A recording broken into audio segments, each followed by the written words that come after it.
Hey guys, today we're in the book of Exodus, chapter 20. If you remember yesterday in 19, Israel has moved up to Sinai.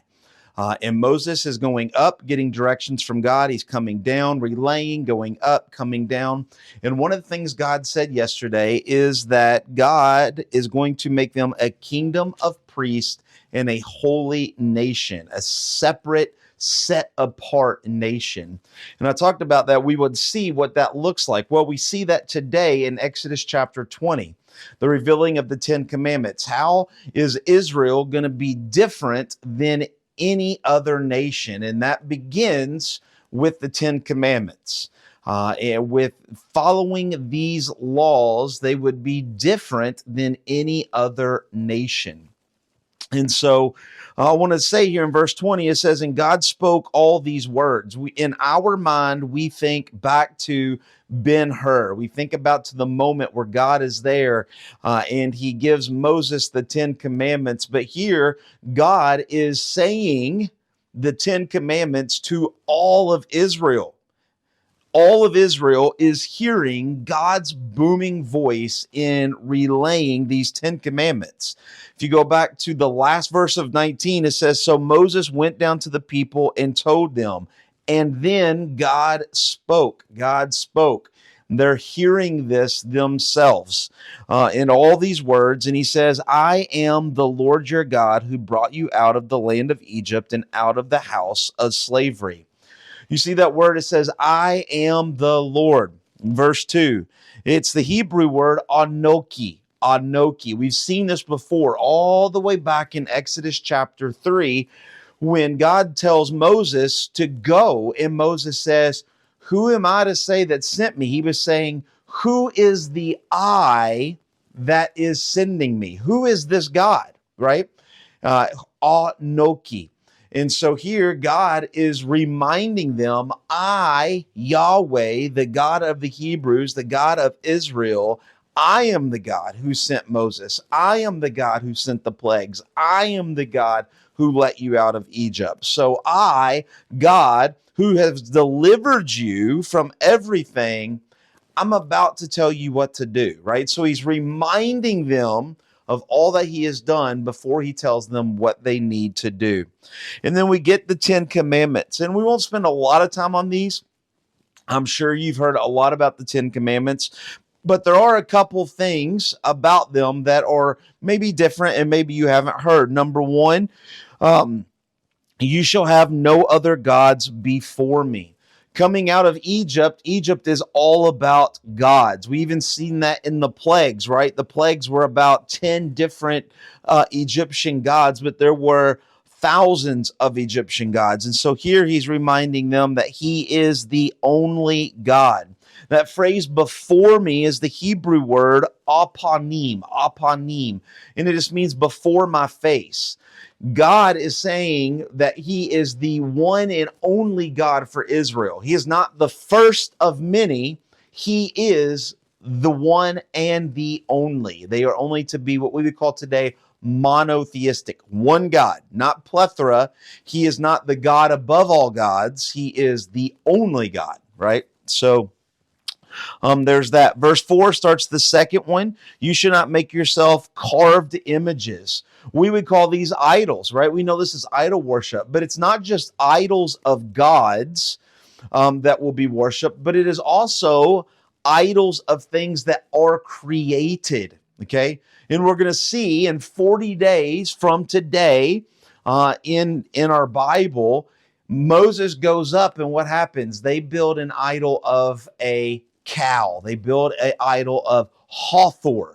A cow, a created being, and a Hathor, the cow god of Egypt, blended together, and they worship that. So it's not just a god, it could be of created things. God says, no idol of anything. I am the one. He even says, I am a jealous God.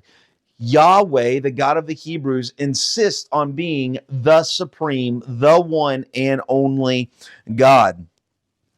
And then he also says that he will come to those who love me and keep my commandments. God will give mercy to those who love him and keep his commandments. The same words of Jesus.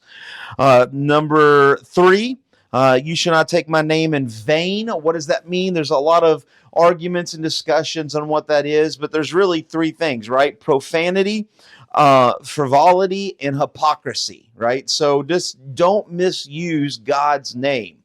And so that can mean a lot of things, but we know when we're doing it, right?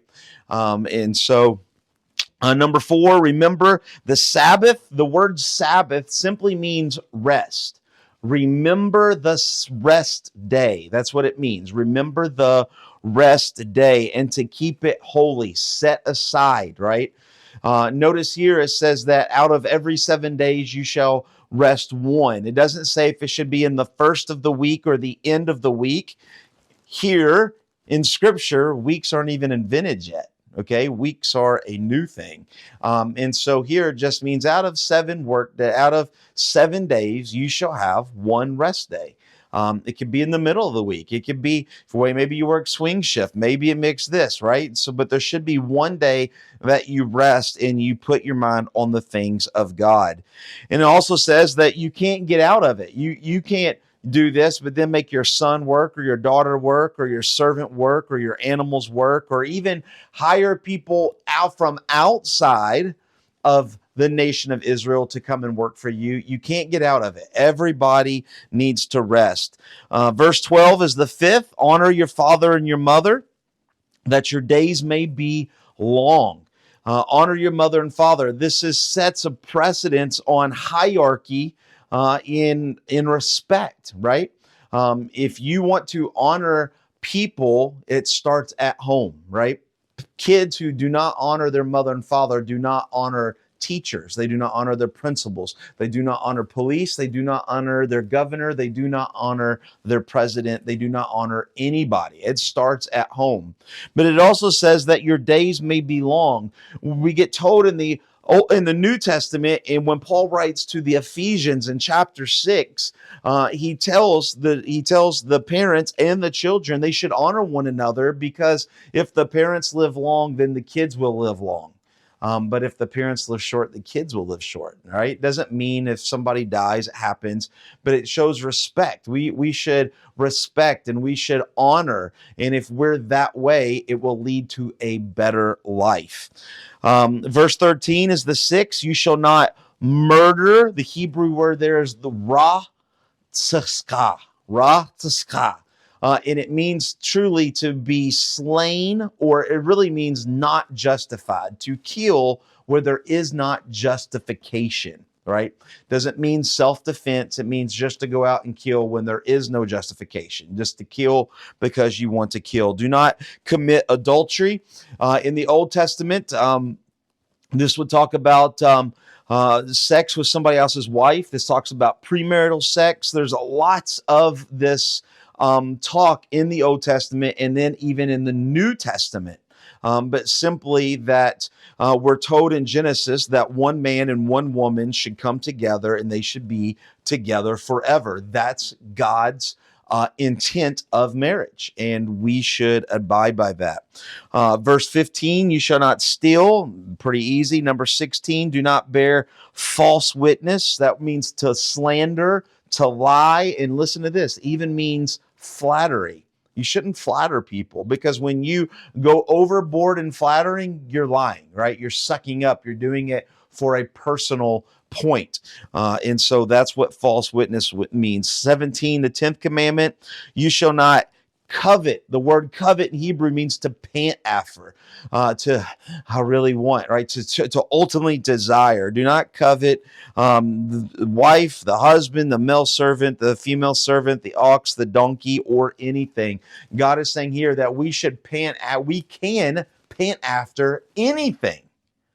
But God says we shouldn't pant after that. The only thing is, what should we pant after? We should pant after God, right? David writes in the Psalms, as a deer panteth for the water, as a deer covets for water, I covet for the Lord, right? The only thing that we should pant after is the Lord. And after all of Israel hears the voice of God in the Ten Commandments, what happens? It says that there's thunder and flashes and the mountains is shaking. And notice in the end of 19, and they, Israel, stood far off and said to Moses, you speak to us and we will listen, but do not let God speak to us. They heard all of this, and what happened? They stood far off. This did not draw them in closer to God. God is holy, big, and powerful. They are not holy, small, and finite, right? And so they're starting to realize the expanse that is between the holy God and them, the unholy people. And it did not draw them to God. It actually made them to move away so much that they begged Moses, Moses, please tell us what God says, but please don't make us hear from God again. He's big. He's scary. We don't want to hear him. But Moses said to the people, do not fear. We're walking through the book of Joshua. Why does God tell Joshua, do not fear? Because he is fearful, right? Israel is fearful of the big, mighty God, that he will smite them. He will take them down. And Moses said, do not fear, for God has come to test you, to reveal to you who he is and what he wants from you, so that you may not sin. God's ultimate goal was to come to them, to build a relationship to them, to reveal to them, to test to them, to prove to them he's holy, they're not. But the ultimate goal is for what? For them to not sin. Well, the Bible tells us that we all sin and we've fallen short of the glory of God. So they will continue to sin. So there has to be one that will come that will not sin, that will pay the price, that will stand between the holy God and the unholy people. And that is what we are prophesied in Genesis 3 at the end, where the garden says that God comes, says that there will be a seed from a woman that will crush the head of Satan. Genesis chapter 9, he comes to Abraham and says that through you, the blessing of the world will come, the Mishnah, the Messiah will come. And it continues on as we continue to read. Joseph comes and tells us that one day the deliverer will come, right? We have this over and over and over and over again. And so Moses tells them, fear not, because the one is coming. People stood far off while Moses drew near. The people were scared, but Moses was not, and he drew near to God. And as he goes up, God gives him more direction and tells him to build an altar. Verse 24, they are to build an altar of earth. The word altar is the word mizbekah. Mizbekah. And it truly just means a place of killing, a place where they're going to sacrifice the animals. You're going to make for me an altar, and in there you're going to do burnt offerings and peace offerings. Now, we don't know too much about this. God is going to explain this in just a few chapters more, right? God knows the future. He knows what he wants. And he says, make me a place of killing. And what does he say? He says, every time you do this, in verse 24, I will come to you and bless you. What a great promise. God says, I want you to build an altar and you're going to sacrifice to me and you're going to do this and this. And every time you do, I, God, will come from heaven down and I will bless you, right? Every time that God comes from heaven, he blesses his people. He says, but if you make me an altar of stone, you shall not build of it of hewn stones. You shall not carve the stones, right?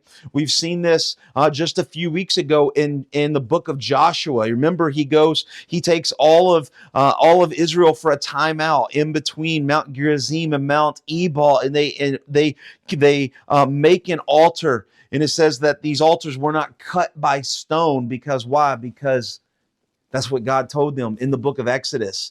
And that's what Moses told them again in the book of Deuteronomy. And so we have this idea. And the point is that when you build a place for God, he didn't want it carved because somebody would walk up and say, look how beautiful this altar is. Man, the craftsman, the artist who did this is beautiful. The altar was to be about God, not the artisan, not the architects, not the construction workers. Everything about the altar was to be about God. And if they came to God for the right reason, he promised to come down, meet them, and bless them. And he even gives them another rule, and he says, you shall not go up by steps to my altar, that your nakedness be not exposed. Here he's talking about if you build the altar up super high, there would be steps. And priests, remember, everybody then wore robes. And as they were walking up the steps higher and higher, you would see the priest's legs. And so here we're starting to see something that's going to give more detail in a couple chapters. But when you're coming to God in sacrifice, it's not about human flesh. It's about God's divineness, right? Human flesh can do nothing in sacrifice. It's all about God, right? So you would ask yourself, where in the world is Jesus at in the Ten Commandments? Well, I think you heard a couple places where he could be, but the basically is when we come to God, it's not by our flesh, and it's not about Jesus's flesh. It's about the holiness, the divinity of God, right? Jesus wasn't just merely man, flesh, but he was fully God also. And so where his flesh failed him, where he died and was buried for 3 days, his divinity, his godliness is what resurrected him and walked around for 40 days and ascended to heaven so that he can be there with us. And so flesh is bad, divinity is good. And so you're starting to see what the Ten Commandments was about. To be perfect, they can't be perfect, so there had to be another way. Hope that makes sense. We'll see you tomorrow in Exodus chapter 21. God bless.